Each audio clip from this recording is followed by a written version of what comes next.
Assalamualaikum warahmatullahi wabarakatuh. A'udzubillahi minasyaitonirrajim. Bismillahirrahmanirrahim.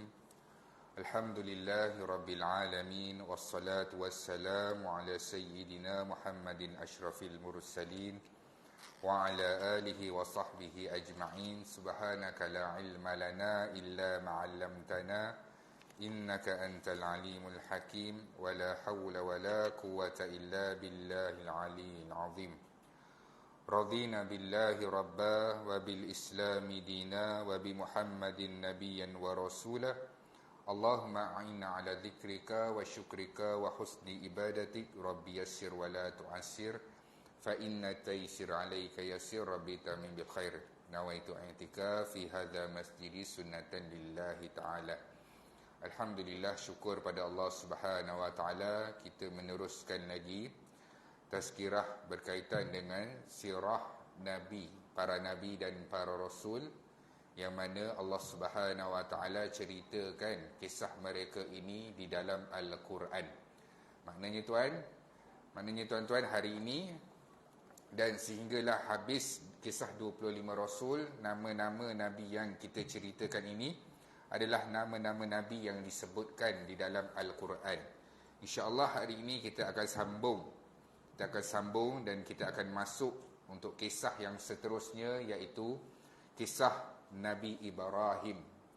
Kisah Nabi Ibrahim yang mana dalam Al-Quran disebutkan sebanyak 69 kali. Nama Ibrahim ni disebut berulang-ulang oleh Allah Subhanahu wa taala di dalam Al-Quran lebih daripada 69 kali, kedua selepas Nabi Musa. Nabi Musa 145 kali disebutkan namanya di dalam Al-Quran. Nabi Ibrahim ni tuan-tuan, tiga agama di dalam dunia ini kesemuanya memuji dan menyukai Nabi Ibrahim. Kalau kita sebut Rasulullah sallallahu alaihi wasallam, yang sukanya adalah daripada bangsa Arab. Yahudi tak suka, Nasrani pun tak suka. Tapi bila kita sebut kisah Nabi Ibrahim ni Yahudi suka, Nasrani, Kristian pun suka. Maksudnya kisah Nabi Ibrahim ini di kalangan Yahudi dan Nasrani, mereka tidak memencilkan ataupun mengutuk kisah Nabi Ibrahim. Maksudnya riwayat daripada kitab-kitab mereka ada menyebutkan dan memuji tentang kisah Nabi Ibrahim ini ataupun Nabi Ibrahim itu sendiri. Nabi Ibrahim ini adalah Nabi yang kedua selepas Rasulullah sallallahu alaihi wasallam. Maksudnya apa tuan-tuan? Selepas Rasulullah sallallahu alaihi wasallam, manusia yang terbaik alam ini, maksudnya apa? Cemerlang 100% daripada sudut ibadah, takwa, ujian dan lulus ke semua yang ujian yang Allah berikan.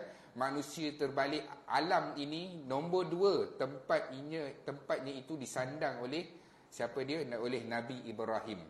Nabi Ibrahim mendapat tempat yang kedua kerana apa? Dalam Al-Quran Allah puji Nabi Ibrahim. Ibrahim ini lulus ke semua ujian yang Allah berikan dan melaksanakan ke semua ujian yang Allah berikan tanpa ada sebarang pertanyaan. Dan Nabi Ibrahim telah dipuji oleh Allah Subhanahu wa taala di dalam Al-Quran, dan Allah meletakkan Ibrahim ini di satu tempat yang sangat terpuji. Nabi Ibrahim ni panjang kisah dia tuan-tuan. InsyaAllah kalau saya tak sempat habiskan hari ini, kita akan sambung kepada esok hari. Sebab kisahnya panjang dan riwayatnya disebutkan hampir 69 kali di dalam Al-Quran. Bermakna dalam kisah Nabi Ibrahim ini ada fasa dia waktu kanak-kanak, waktu fasa dia remaja, berkahwin dan sampai dapat menantu. Kisah Nabi Ibrahim ini kita tengok. Buat yang pertama kali, zaman kanak-kanak tuan-tuan. Nabi Ibrahim ini waktu dia kanak-kanak, ayah dia siapa? Ayah dia ni adalah pembuat berhala. Maksudnya ayah dia ni jual berhala, pengukir berhala. Pendapatan ayah dia ini daripada hasil membuat berhala, mengukir berhala tu tuan-tuan. Allah beri hikmah kepada Nabi Ibrahim ini sebelum menjadi Rasul lagi. Maksudnya apa? Nabi Ibrahim ini sentiasa berfikir dan melihat perkara yang berlaku di sekelilingnya seawal umur 7 tahun. 7 tahun, Nabi Ibrahim satu hari diambil patung daripada ukiran bapa dia yang sepatutnya dia patut jual keliling kota tempat kampung Nabi Ibrahim ini, dan satu hari dia ambil patung tersebut, direndamkan di dalam sungai. Lalu Nabi Ibrahim berkata kepada patung tersebut, sekarang selamatkan diri kamu. Maka patung tersebut, manalah boleh bercakap tuan-tuan, maka patung itu kekal di dalam sungai tersebut, tak boleh buat apa-apa. Maksudnya kekal tenggelam. Nabi Ibrahim ini, dia tinggal di mana? Kita selalu sebut satu kota, nama dia kota Mesopotamia. Mesopotamia. Dekat jejak Rasul dulu pernah ada. Jejak Rasul Mesopotamia. Jejak Rasul, kemudian dia tanya dengan ayah dia. Nabi Ibrahim ni ditanya dengan ayah dia, wahai ayah, kenapa lima ta'budun? Kenapa kita sembah satu benda yang la yasma'u wa la yabsarun? Dia tidak boleh mendengar dan tidak boleh melihat. Wahai ayah, kenapa kita pergi sembah satu patung yang mana Ibrahim lihatlah apabila ayah buat patung ni okey-okey, bila tak jadi, ayah campak je dalam tong sampah, buang je yang tak jadi tu. Dan ukir yang baru, bila tu diletakkan harga, yang lain bila beli pula disembah dan dipuja patung tersebut. Maka apa keistimewaan patung ini? Sedangkan patung ini la yasma'u wa la yabsarun. Tidak boleh mendengar, tak boleh melihat, tak boleh buat apa-apa, hanya duduk dengan kaku.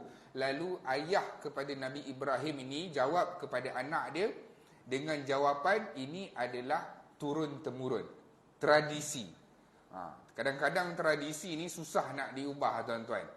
Tradisi, macam kita lah orang Melayu pun ada sebahagian adat-adat kita, tradisi yang kita tak boleh nak ubah. Antaranya, kita bagi duit raya waktu hari raya. Hari raya ramai orang yang akan bersedekah. Boleh bersedekah. Tapi kalau kalau orang tu berpengetahuan tentang Islam dan dia ada ilmu serba sedikit, dia akan bersedekah sebelum Syawal. Maksudnya dalam bulan Ramadan. Sebab apa tuan-tuan? Sebab kelebihan di dalam bulan Ramadan yang Allah Subhanahu Wa Taala gandakan pahalanya. Padahal dia boleh bagi sehari sebelum raya dia boleh bagi.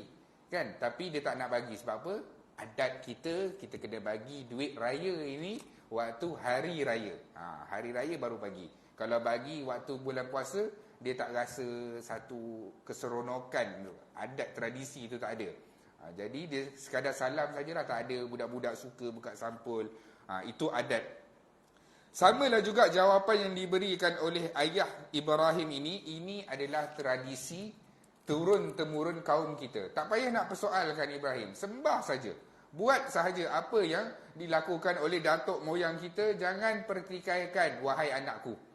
Lalu bila Ibrahim ini masuk dalam fasa remaja, tuan-tuan, dalam fasa remaja, satu hari ada pesta. Kira-kira remaja ni, kira-kira Nabi Ibrahim berumur 18 tahun. Satu hari kampung dia ni ada pesta, tapi pesta itu tidak berlaku di kawasan kampung Nabi Ibrahim, di kawasan luar. Kawasan luar, maksudnya apa? Maksudnya ada kita ni orang kota Seri Emas pergi buat pesta ataupun pergi kat mana? Dekat Nilai, dataran Nilai sebagai contoh. Semua orang kota Seri Emas pergi keluar ke situ. Samalah dalam kisah Nabi Ibrahim ini, orang-orang kampung ni keluar buat pesta. Dia kata, wahai Ibrahim, jomlah kita pergi ada pesta keramaian dekat kampung sebelah.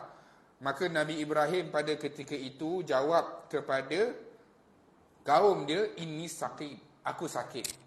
Aku sakit dan aku tak boleh nak keluar dan aku kena berehat. Dalam riwayat ada ulama' kata Nabi Ibrahim ni memang sakit betul. Sebab itu dia kata sakit. Dan ada riwayat bagi tahu Nabi Ibrahim ni dia sakit dengan apa yang dilakukan oleh kaum-kaum dia atas sebab mereka menyembah berhala. Apa yang berlaku tuan-tuan? Jadi maka Nabi Ibrahim tidaklah ikut. Nabi Ibrahim tinggal di kampung itu seorang diri. Apa yang Nabi Ibrahim buat? Waktu Nabi Ibrahim tinggal seorang diri itu, Nabi Ibrahim pergi ke tempat berhala-berhala.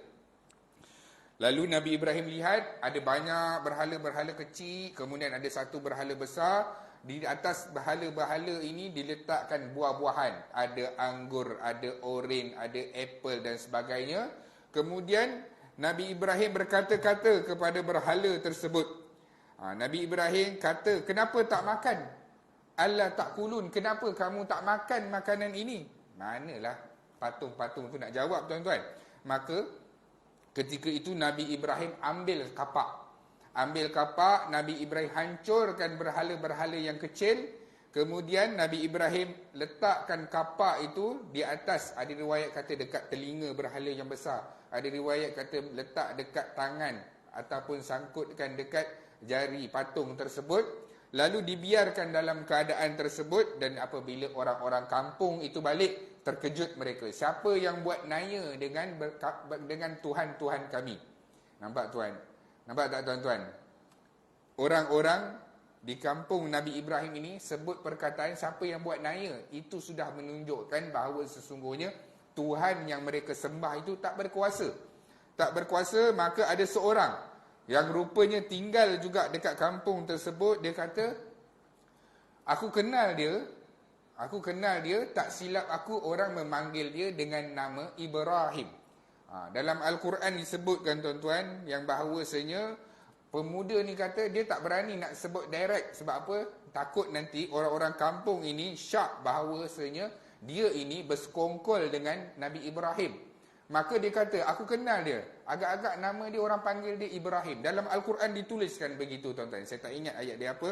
Tapi memang Allah rakamkan, Allah kata pemuda ni sebut dia itu pemuda yang dipanggil dengan namanya Ibrahim. Jadi mereka panggillah Nabi Ibrahim. Lalu dihadapkan Nabi Ibrahim.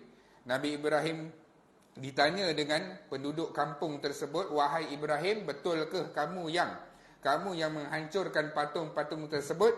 Lalu Nabi Ibrahim kata, fa'aluha hadha.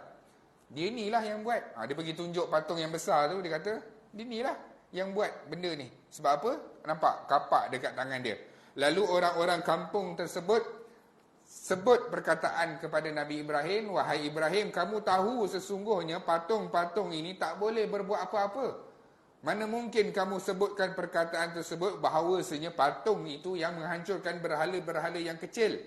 Maka Nabi Ibrahim berkata semula kepada kaum dia bahawasanya, kamu tahu bahawa patung ini tak boleh bagi manfaat dan mudarat, tapi kamu pergi sembah patung tersebut. Lalu orang-orang kampung tersebut tidak berpuas hati dengan Nabi Ibrahim, lalu menangkap Nabi Ibrahim. Lalu nak buat apa tuan-tuan?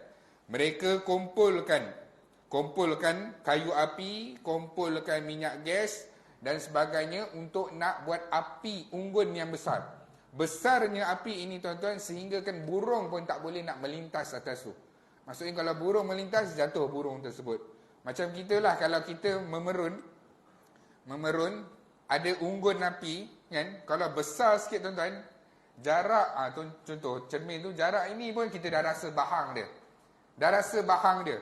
Begitulah yang dilakukan oleh penduduk kaum Ibrahim ini. Dia buat unggun api ni punyalah besar tuan-tuan, sampai nak campakkan Ibrahim ini perlu menggunakan lestik gergasi.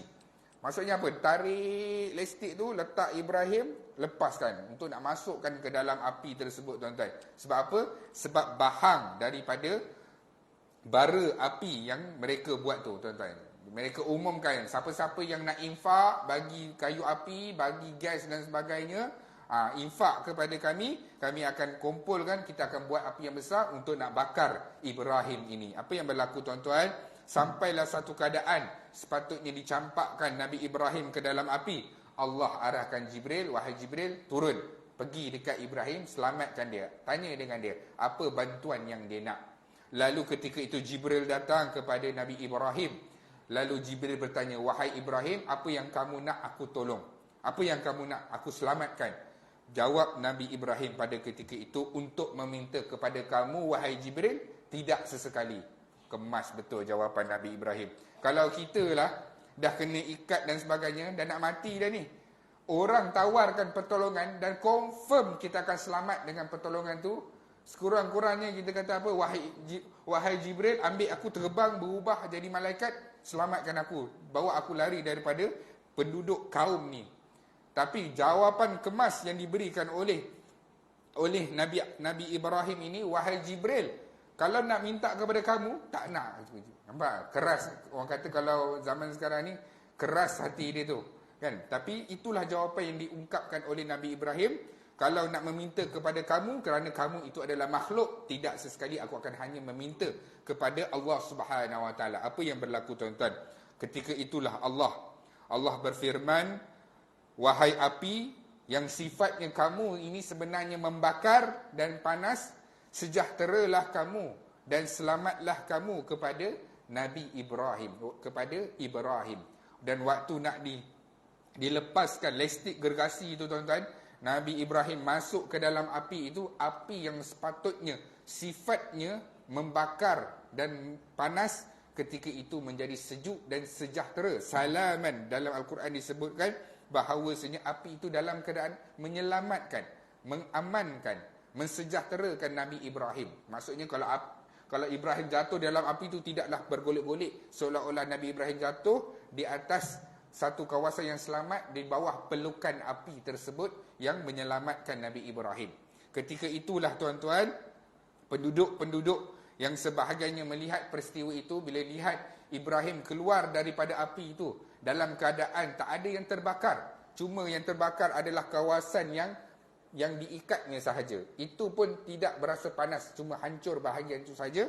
Kemudian Nabi Ibrahim keluar dalam keadaan selamat, tak ada seorang pun yang beriman. Dah tengok macam tu punya peristiwa pun, seorang pun tak beriman dengan Nabi Ibrahim, kecuali seorang, tuan-tuan. Siapa seorang ini? Seorang inilah dia adalah Lut. Nampak, tuan-tuan? Ini kesinambungan dia, kisah Nabi Lut nanti. Yang masuk ataupun terima ajaran Nabi Ibrahim adalah Lut, yang ketika itu berusia lebih kurang 15 tahun, tuan-tuan. Nabi Lut, dalam riwayat bagi tahu, Lut ini adalah anak saudara kepada Nabi Ibrahim. Maka ketika itu Lut sahaja yang ikut ajaran Nabi Ibrahim. Lalu dia ikut ajaran Nabi Ibrahim, dan Nabi Ibrahim pada ketika itu keluar berhijrah. Nabi Ibrahim keluar berhijrah bersama dengan Lut di satu tempat yang bernama Syria, tuan-tuan. Di satu tempat bernama Syria bersama dengan isteri dia, iaitu Sarah. Sarah ini kemudian bersama dengan anak saudaranya tadi, iaitu Lut. Nabi Ibrahim, Sarah dengan anak saudara Lut melalui satu perjalanan di mana sebelum mereka keluar, tersebar, tuan, kisah Nabi Ibrahim dibakar tapi selamat ini, tuan-tuan, viral, tular dekat TikTok sebagai contoh lah. Dekat TikTok, Facebook, WhatsApp, grup, orang semua share video tu semua kan, sampai FYP dan sebagainya. Kisah itu tersebar sampai Raja Namrud yang ada dekat situ. Dia kata, ada orang yang kena bakar tapi selamat. Siapa dia? Panggil dia, hadap kepada battle. Lalu dihadapkanlah Nabi Ibrahim ini berjumpa dengan Raja Namrud. Lalu Raja Namrud ini bertanya kepada Nabi Ibrahim tentang kelebihan ini. Lalu Nabi Ibrahim jawab, ini adalah kelebihan Tuhan aku. Lalu Namrud bertanya kepada Ibrahim, ada Tuhan lain selain daripada aku? Nampak, tuan-tuan? Selain daripada Fir'aun, Namrud juga mengaku diri dia sebagai Tuhan. Ya, aku ada Tuhan. Tuhan aku ini boleh mematikan dan boleh menghidupkan. Lalu Namrud cakap apa? Namrud kata, aku pun boleh buat begitu. Wah, nampak, tuan-tuan? Aku pun boleh menghidupkan dan mematikan. Lalu Namrud panggil mana-mana pengawal penjara, keluarkan 2 orang banduan di dalam penjara. Seorang ini aku selamatkan, kamu bebas. Dan seorang ini aku jatuhkan dengan hukuman mati. Lihat Ibrahim, aku menghidupkan dan aku mematikan. Seorang aku hidupkan dan seorang ini aku matikan dan dihukum dengan hukuman mati. Tepuk kepala Nabi Ibrahim. Macam tu punya, dia punya sifir Namrud ini, raja ni. Itu pula yang difikirkan. Lalu Nabi Ibrahim kata, Tuhan aku ini boleh menerbitkan matahari daripada timur dan tenggelam di belah barat. Betul kan, tuan-tuan? Timur, barat kan, tuan? Kemudian aku nak kamu, kalau betul lah kamu ini Tuhan, terbitkan matahari di sebelah barat dan tenggelam di sebelah timur. Lalu ketika itu Namrud tak bersuara, senyap Namrud sebelum apa-apa yang berlaku ataupun Namrud mendapat malu. Namrud halau Ibrahim ini bersama dengan isteri dan anak saudara dia iaitu Nabi Lut. Keluarlah mereka ini dan kebetulan sebelum sampai nak menuju ke Mesir, Nabi Ibrahim singgah di satu tempat yang bernama Haran. Haran, satu tempat kawasan di mana perangai orang-orang di Haran ini, mereka menyembah bintang.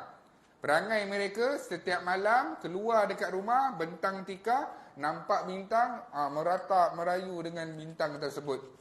Lalu Nabi Ibrahim nampak keadaan tersebut, dia kata begini, wahai Lut, aku nak singgah duduk di sini, aku nak berdakwah dan aku nak ikut cara mereka. Nampak tuan-tuan, strategi dakwah Nabi Ibrahim. Nabi Ibrahim pun ikut sama tuan-tuan. Ada riwayat dalam Al-Quran cerita sebenarnya bukan Nabi Ibrahim sedang mencari Tuhan. Ibrahim memang sudah pun menjadi Rasul ketika itu. Cuma dia nak berdakwah dengan cara dia ikut dahulu apa yang dilakukan oleh orang-orang Haran. Waktu orang Haran itu angkat tangan, dia pun angkat tangan juga. Bila bintang itu hilang, dia kata, aku tidak akan menyembah satu perkara yang hilang daripada pandangan mataku. Maksudnya apa tuan-tuan? Bila siang, hilanglah bintang tadi. Bila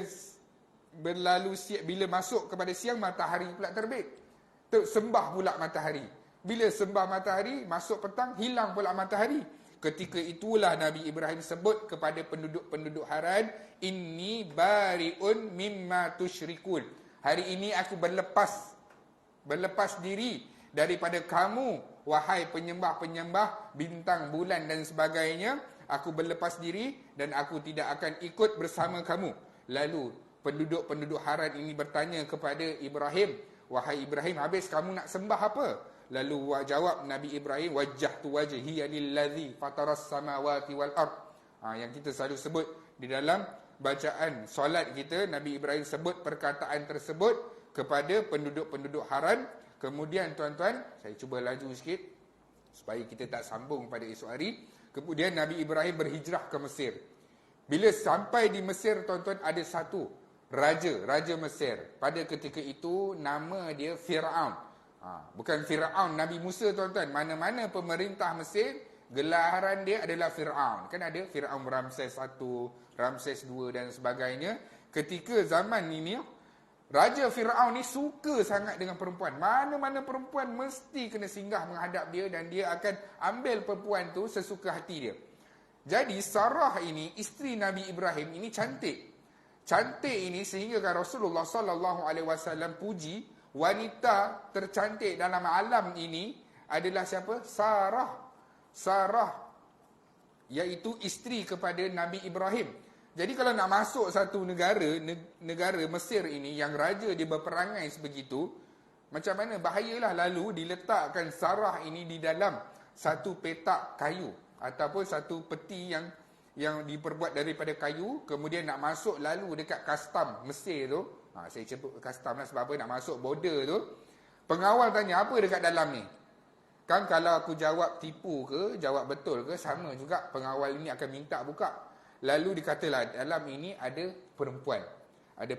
Lalu kata buka, kastam buka dan sebagainya. Nampak memang betul perempuan, isteri Nabi Ibrahim, Sarah. Jadi pengawal tengok, punyalah cantik isteri ini. Kemudian dibawakan menghadap ke hadapan raja. Lalu apabila dihadapkan ke hadapan raja, raja memang sukalah. Lalu raja tanya kepada Ibrahim, apa hubungan kamu dengan dia? Dia adalah saudara aku. Sebab apa? Kalau Nabi Ibrahim jawab, dia adalah isteriku, maka Ibrahim akan dibunuh pada ketika itu juga. Tapi Nabi Ibrahim kata, dia adalah saudaraku, akak aku ataupun adik perempuan akulah. Lalu tidak dibunuh, lalu diambillah isteri Nabi Ibrahim ini ke istana Fir'aun tersebut. Dan apa, setiap kali Fir'aun ini nak dekat dengan Nabi, isteri Nabi Ibrahim ini iaitu Sarah, Allah Subhanahu Wa Taala mengantukkan ataupun memenatkan Fir'aun ini. Fir'aun nak datang je rasa mengantuklah, penatlah, beratlah, sakit dan sebagainya. Dan apabila setiap kali Fir'aun ini tertidur, Fir'aun ini akan bermimpi bahawasanya setiap kali dia memegang Sarah, tangan dia akan hancur dan hilang daripada tubuh badan dia. Kemudian apabila raja ini tak dapat apa yang dia nak kepada Sarah ini. Lalu ketika itulah Raja Namrud ini berikan hadiah kepada Sarah. Sebab apa? Sarah pada ketika itu ditawarkan berbagai-bagai, tuan-tuan, dengan harta, kekayaan dan sebagainya, tapi dia tak ambil satu pun, tuan-tuan.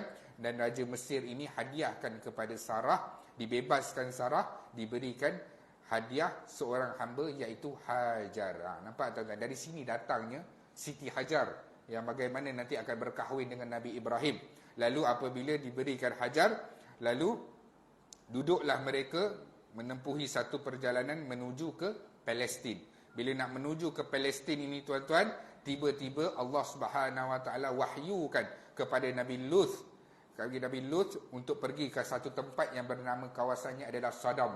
Sodom ini di mana, tuan-tuan? Di Jordan. Nampak, tuan-tuan? Nampak kesinambungan dia tu? Dalam perjalanan tu, sepatutnya pergi ke Syria, sepatutnya pergi ke Palestin, tiba-tiba Allah turunkan wahyu kepada Nabi Lut yang ikut Nabi Ibrahim untuk posting kat tempat lain. Untuk posting ke tempat lain, di mana? Di satu tempat yang bernama Sodom, untuk tengok kaum ini buat satu benda yang tak pernah lagi berlaku dalam sejarah penduduk umat manusia ini. Pergi dekat tempat tu, pergi dakwah dekat tempat tu. Maka Nabi Lut pergilah. Maka tinggallah siapa dia? Tinggallah Nabi Ibrahim, tinggallah Hajar dan juga Sarah pergi ke Palestin. Kemudian apa yang berlaku, tuan-tuan? Hari-hari, saya cuba laju, hari-hari apabila pergi, Nabi Ibrahim ini diuji dengan Allah Subhanahu Wa Taala dengan ujian zuriat, tuan-tuan. Apa yang berlaku, tuan-tuan? Ujian zuriat ni Allah tak bagi anak kepada Nabi Ibrahim. Berapa lama, tuan-tuan? Bukan selepas 6 tahun perkahwinan, bukan selepas 10 tahun perkahwinan, bukan setelah 20 tahun perkahwinan. Allah uji sampai umur 80 tahun. Tak ada anak. Sudahlah Allah uji 80 tak ada anak. Allah kukuhkan lagi, wahai Ibrahim, Sarah itu mandul. Nampak, tuan-tuan? Nabi Ibrahim tahu bahawa Sarah itu mandul, tapi hari-hari Sarah dengar Ibrahim berdoa, Rabbi habli minas salihin. Ya Allah, bagilah anak di kalangan anak-anak yang soleh. Hari-hari dengar, bila dengar perkataan tersebut, lalu ketika itulah Sarah cakap dengan Ibrahim, beginilah bang, apa kata abang kahwin dengan Hajar, mana-mana tahulah kita boleh dapatkan zuriat daripada perkahwinan Hajar. Nampak, tuan-tuan? Isteri dia bagi green light. Dia kalau nak bagi green light ni, mestilah suami itu baik terlampau. Dia tak boleh baik sikit-sikit. Dia mestilah baik mana kalau dia punya seluar dia jatuh, kan? Seluar dia nak mandi, seluar dia jatuh kat lantai, seluar dia diangkat, kain isteri dia pun diangkat, masuk dalam mesin basuh. Itu baru ada markah. Baru dapat keizinan. Dia tak boleh baik saja, dia mesti terlampau baik. Lalu Ibrahim diizinkan oleh Sarah untuk berkahwin. Lalu berkahwinlah. Bila berkahwin ni, tuan-tuan, dapat anak. Anak nama apa? Anak nama Ismail. Anak nama Ismail, Allah uji 80 tahun, tuan-tuan. 80 tahun tak ada anak. Tuan-tuan rasa tengok macam mana? Saya ada kawan dapat anak, kan, pergi kursus, hari-hari tunjuk gambar anak. Hari-hari mesej isteri dia, hantar gambar anak, macam tu juga. Anak yang sama. Cuma perwatakan je lah, beza kejap macam ni, kejap itu macam tu lah anak tu. Anak yang sama. Hantar dalam gambar album handphone dia penuh dengan gambar anak-anak dia. Anak yang sama. Sebab apa?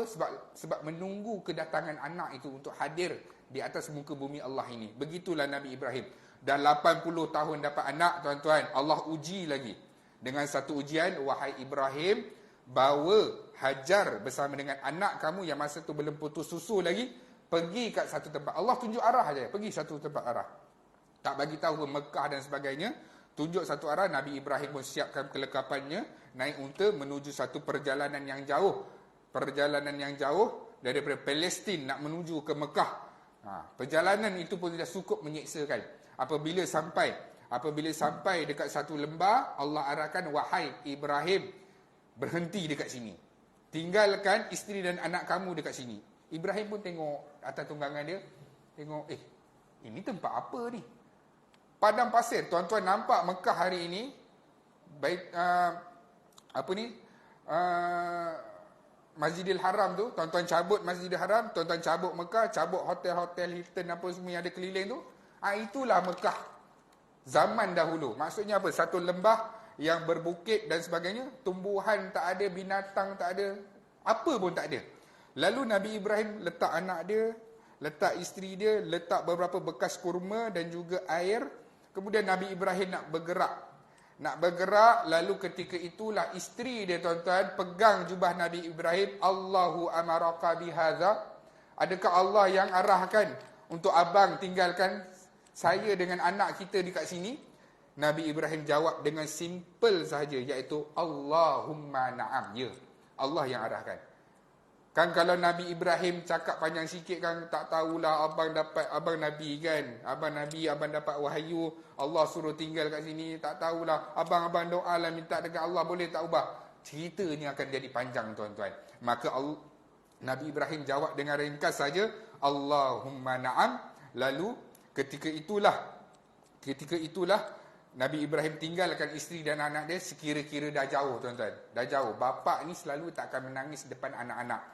Dah jauh tinggalkan, dah tak nampak dah, toleh belakang dah tak nampak dah Ismail dengan Hajar.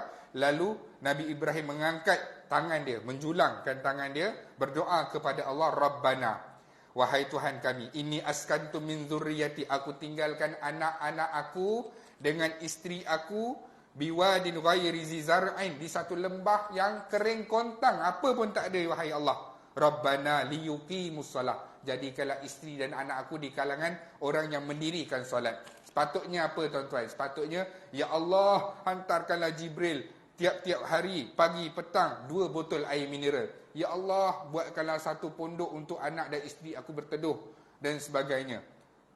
Nabi Ibrahim minta apa? Rabbana liyuqimus salah. Solat, tuan-tuan.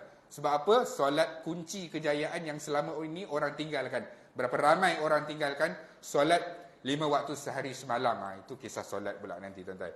Kemudian apa yang berlaku? Nabi Ibrahim sambung doa dia. Faja'al af'idatan minan nasi tahwi ilaihim. Ya Allah, jadi kalau tempat aku tinggalkan isteri dengan anak aku ini, berbondong-bondong orang datang ke tempat aku tinggalkan isteri dan anak aku. Nampak, tuan-tuan? Nabi Ibrahim berdoa begitu. Hari ini, tuan-tuan, lihat apa yang berlaku di Mekah. Nasi lemak pun ada dekat Mekah, nasi biryani pun ada dekat Mekah, sirih pun ada dekat Mekah. Apa makanan yang tak ada dekat Mekah? Semua satu dunia. Bangsa apa yang tak ada dekat Mekah? Berkat doa Nabi Ibrahim, faj'al af'idatan minan nasi tahwi ilaihim. Ya Allah, jadikanlah semua orang di atas muka bumi ini datang dekat tempat aku tinggalkan isteri dan anak aku ini. Maka hari ini kita lihat berkat doa Nabi Ibrahim, apa yang berlaku, tuan-tuan, penuh hari ini. Kaabah itu 24 jam orang tak berhenti tawaf, tuan-tuan. Tak jumpa orang tak tawaf. Covid pun orang tawaf, cuma tak tawaf di keliling lah, tak di mataf itu, berada di atas bangunan dan sebagainya, tingkat 4 tu, tingkat 3. Kemudian apa yang berlaku, tuan-tuan?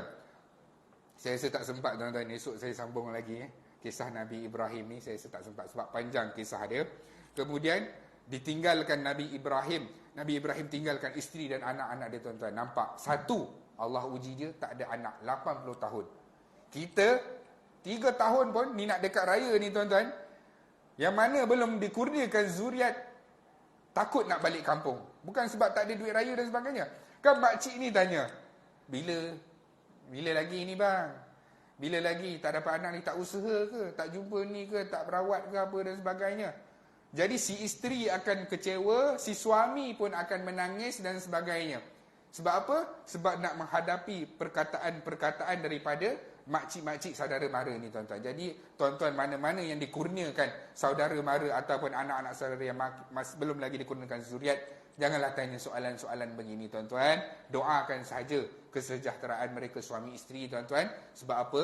Sebab Nabi bagi tahu bahawa sesungguhnya dalam alam ini, tuan-tuan, mana-mana yang dah berusaha untuk nak mendapatkan zuriat di atas muka bumi Allah, tapi tak dikurniakan zuriat, tidak dikurniakan Allah zuriat sehinggalah ke akhir hayat dia, Allah bagi tahu, tuan-tuan, melalui Rasulullah sallallahu alaihi wasallam, kalau dia ahli syurga, tuan-tuan, dia berkahwin, dia dengan isteri dia ahli syurga, dia akan berkahwin di dalam syurga, akan membesarkan, mengandungkan, mengikut kemahuan si ayah dan si isteri dia, tuan-tuan. Maksudnya apa, tuan-tuan? Dunia ini memang pentas ujian, tuan-tuan.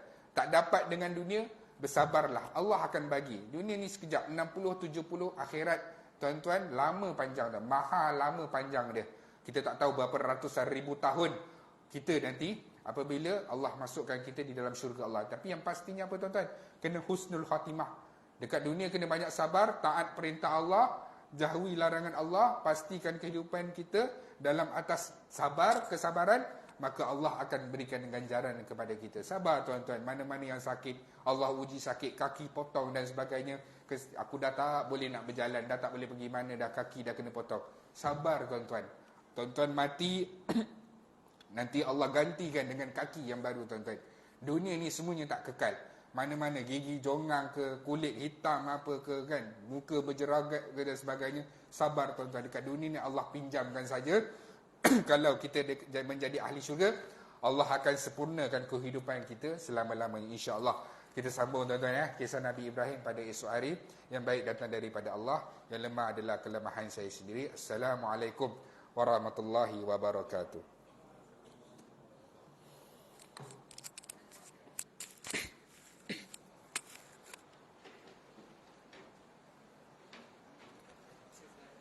Tak habis.